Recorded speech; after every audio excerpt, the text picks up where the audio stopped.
Sefer Shmot, Parshat Yitro, on fundamentalism and humility.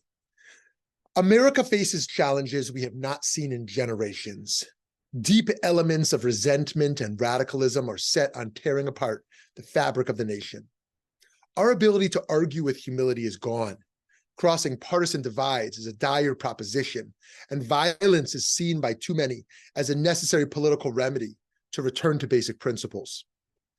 With all the uncertainties around us, climate change, public health crises, economic instability, political extremism and polarization, conspiracy theories, and a breakdown of societal trust, we don't always know how to engage or how to lead in any given moment. Of course, we don't have to accept this. And indeed, Jewish tradition and wisdom can guide us in profoundly different directions that bring about healing and, most importantly, a sense of humility.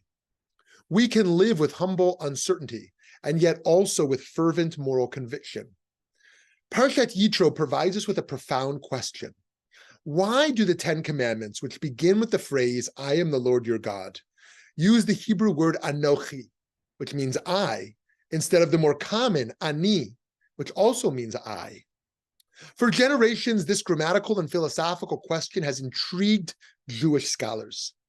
To help create a foundation for this question, Rabbi Mordechai Yosef Lehner of Ishbitz, known as the Meah HaShiloach, suggests that the extra letter in Anochi signifies the chasm between what we know and what we think we know.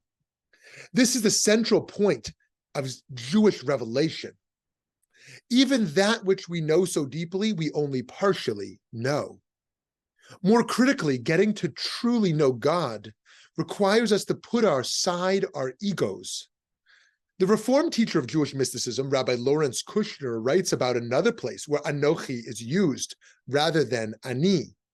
In Genesis 28:16, when Jacob awakens from his famous dream and says, "Surely there is God in this place, and I, Anochi, did not know."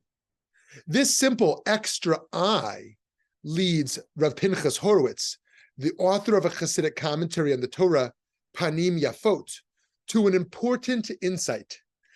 It's only possible for a person to attain that high rung of being able to say, "Surely God is in this place," when he or she has utterly eradicated all trace of ego from his or her personality, from his or her sense of self, and from his or her being. The space of prayer in which we connect with the most expansive spiritual consciousness is actually a tool for cultivating compassion and empathy. In focusing on divinity, we abandon our self-centeredness and find a new center in everyone and everything else beyond us. For another view, Rabbi Yehuda Arya Leib, the Sfat Emet, writes, "The simple meaning of this is that the land of Israel is the place where one surrenders one's senses and desires, one's will, to God's will. All externals must be abandoned for the sake of seeing God's will. Only then is it revealed to a person. To this end, we must continually surrender our knowledge, that which we understand with our minds. Shall we embrace the I of Anochi, or will we seek to embody the I of Ani? We know we must rescue religious fervor from fundamentalist fervor and epistemological arrogance, and return to a place of awe and questioning if we hope to restore a Jewish worldview of humble allyship rather than arrogant supremacist ideologies. We are left humbled, seeking to move from ego to a place of godliness. So we must be left alone and lost without any way to know, act, or speak.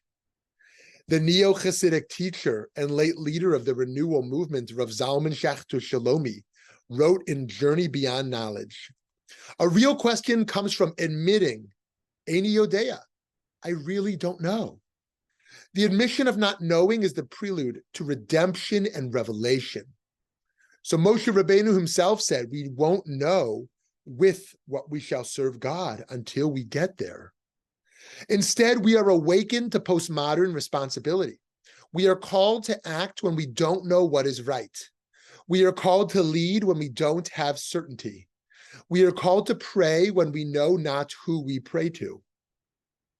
We are called to community when we are uncertain about who we must stand with at the given time. We may know more later than we do now, and yet we must still act and we must still respond even with our uncertainty.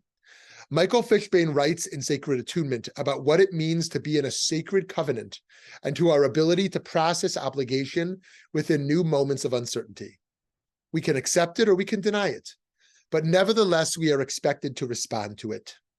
And as we learn from Parshat Yitro, we don't have to make all moral decisions and lead by ourselves. There is holiness in collaboration, in bringing people together and in building community rather than shunning it. As Moshe learns from his father-in-law, Yitro, we have an innate ability to build community, to share leadership, and to walk together. And we're not truly able to be our best selves when we try to do everything by ourselves. Including more voices in our work and conversations also enables us to expand our spiritual consciousness. Alone at Sinai, we are struck down by lightning in our smallness.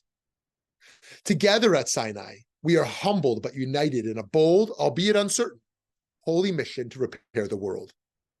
The challenges we face are not insignificant, and the right path is not always clear. But let us reject the ego, cynicism, and radical skepticism that move us away from courageous action.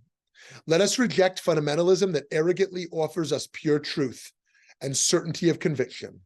Let us together choose a middle path that is modest and imprecise, yet morally robust. Shabbat Shalom.